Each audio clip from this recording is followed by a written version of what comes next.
sentence by sentence, thought by thought, habit by habit. What I wanted to say in Hindi did not match the expression in English. The key was starting to narrate my life. I was recording my life as a vlogger. Simpler and more basic at first. And that's how fluency develops. In this today's video, guys, I'm going to explain why translation doesn't work when you are learning a new language, and what I did to start thinking in English and stop translating in my head.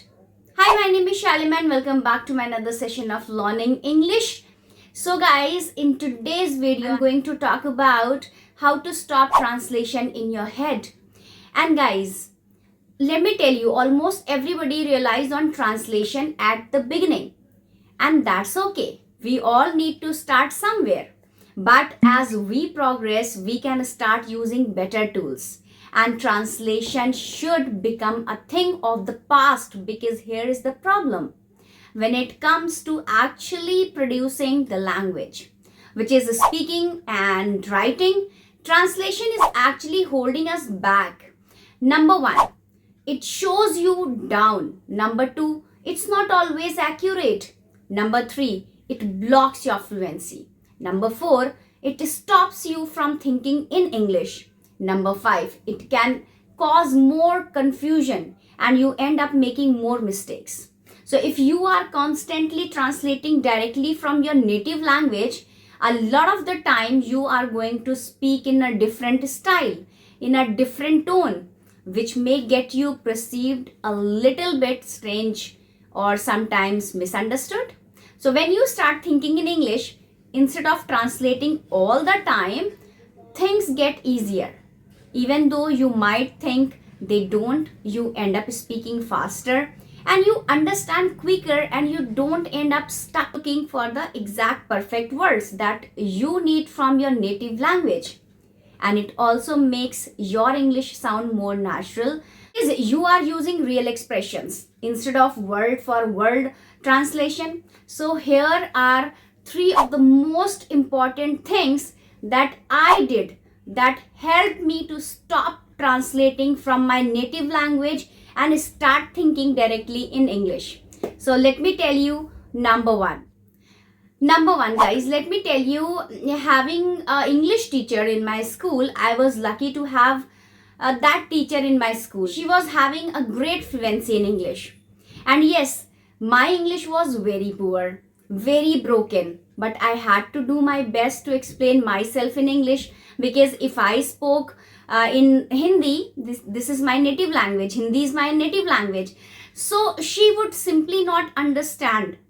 Like she pretend that she doesn't understand. So spending time with her also gave me the chance to observe how she spoke. I always focus on her sentence structure, her intonation, her tone, her style, her reaction. And then I noticed that she would use the same expression and they would fit perfectly every time. Expressions like, oh, that's nice, that's good, no way, are you kidding me, I don't really care, how it's going, I'm not too sure, I haven't decided yet, I had a good time, who knows, thank God, who told you that, talk to you later. So once I understood that these phrases meant and how to use them, I started saying them out loud until they came naturally. So I would repeat them at home in my head or out loud, or I would go around and say, I don't really care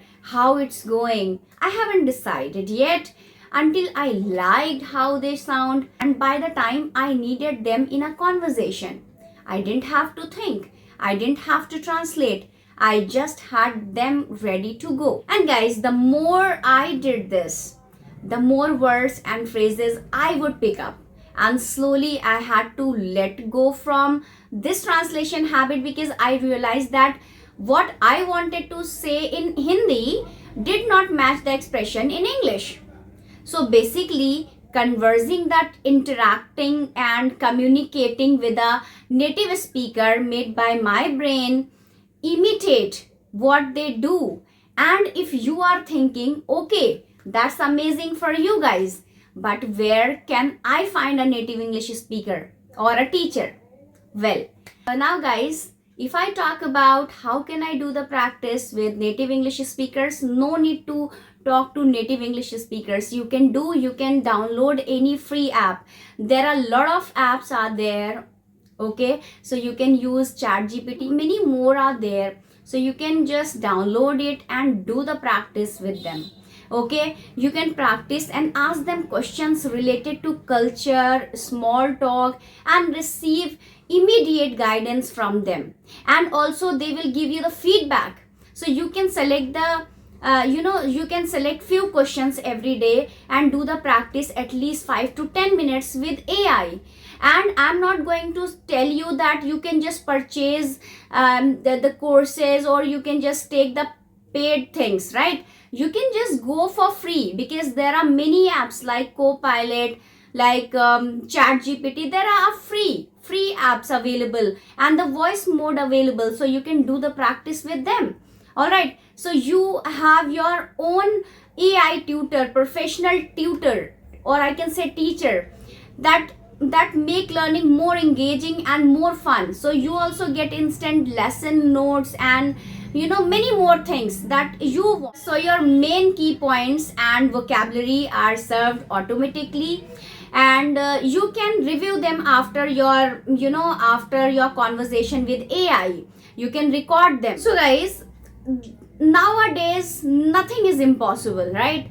Because earlier we thought about, let's do a talk with native English speakers, so we have to pay for that, right? But nowadays there are AI. You don't need anyone, you only need AI. You just start speaking with AI. All right, now let me tell you the second thing. What I did was to become my own live commenter, my own live English commenter. I made this mindset shift, and I was pretending I was a native English speaker in my everyday life outside school. So you can't believe, if I was doing something around the house, a chore or activity, I would just talk about it in English. Sometimes in front of a mirror, sometimes in my mind, and sometimes just whispering, depending on the mood and the situation. So the key was starting to narrate my life as if I was on some sort of TV show, or I was recording my life as a vlogger. So for example, my parent would ask me to water the garden, and guys, I didn't really like that. So because our garden was so pretty, so but I was thinking, let me make that into my performance. So I would comment on every single little thing. Okay, so the first step, I am grabbing the watering can. The watering can is heavy. Did I put too much water in it? Will I do the same next time? What do I need to do so the water can is lighter? Okay, then now I am watering the roses. The tulips have enough water. I need to get more water for the veggies. So sometime it wasn't chores. I would just be sitting in my room bored, and I would just convert my thoughts into English thoughts. So I really want some chocolate right now, like that. And should I eat some chocolate? No, because it's too sweet. And I had chocolate in the morning. Maybe it's better to have a fruit. So things like that, guys, doing this constantly and consistently created this habit. And whenever I wanted to think about something, I would automatically think about it in English. And it's all about building this habit of thinking directly into English. So thinking fast, coming up with the word immediately, and not having to stop and think for too long about a word that you need in your native language. And yes, my English wasn't perfect. I was making a lot of mistakes when I was narrating and describing all these things. But that's not the point, guys. The point is to build a habit of thinking in English and not to be perfect right away. Because every time you say a word, you remember that word, and it comes faster with every time you need it.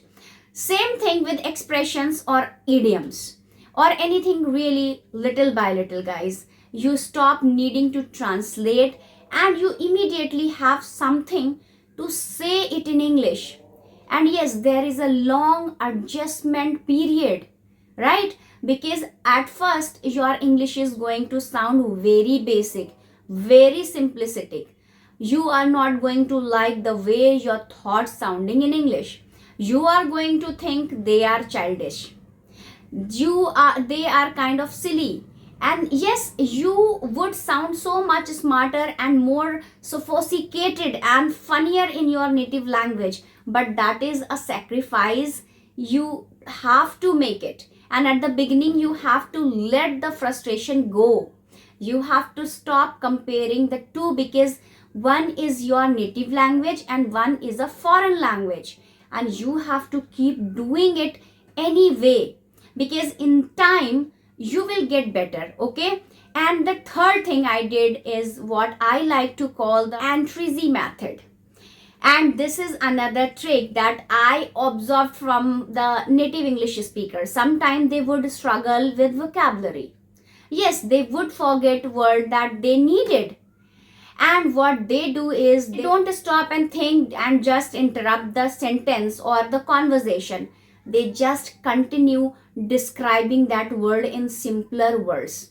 If they forget the word, improve. They would say to make better. So if they forget the word, they would say something other word. Okay. So let's say you forget the word challenge and you want to say something like it was a challenge for me. And instead of stopping and thinking and trying to remember that word in English, you can say it was difficult for me. That was really hard.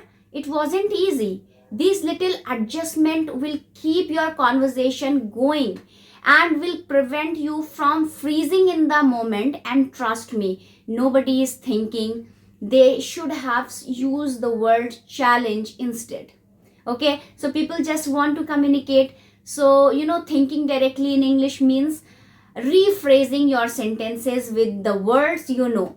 So if your native language, you would have said it was challenge. In English, you will say it was difficult. So if in your native language, you would say I am exhausted. In English, you might say I am really tired. The sentence itself or the word itself might be, considered simpler, but your idea is clear. And the listener that doesn't care about your perfect vocabulary, they are just enjoying the conversation. That's it. And they are just enjoying communicating with you.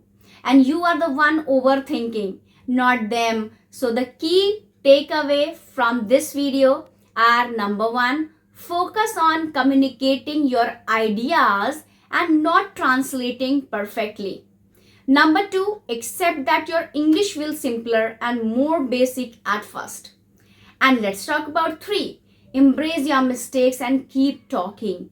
And number four, convert your thoughts into English. Describe what you say, narrate what you are doing, talk about how you feel, everything in English. And that's how fluency develops, sentence by sentence, thought by thought, habit by habit. And the more you do it, the more natural it feels and the more fun you start having. So guys, I hope you like this video, and if you have any question for me, please drop them in the comments down below. All right, and if you like the video, please give thumbs up and don't forget to subscribe my channel. And so I'll meet you in my next video. And guys, I have information for you guys that from in the month of November, I'm going to begin spoken English course for you, which is free, available on my YouTube. So don't miss that. Okay. And number of days I will tell you later on. But yes, I'm going to tell you that I'm going to begin spoken English course, which is free, available on my YouTube. So be consistent with my videos. And if you haven't subscribed it yet, please subscribe it so that you can get all the lessons on time. Okay, all the notification of my lessons, whatever I'm posting. So Now I'm going to wrap up this video. Thank you so much for watching this video. And so guys, this is Shalima signing off. Take care and speak English with confidence.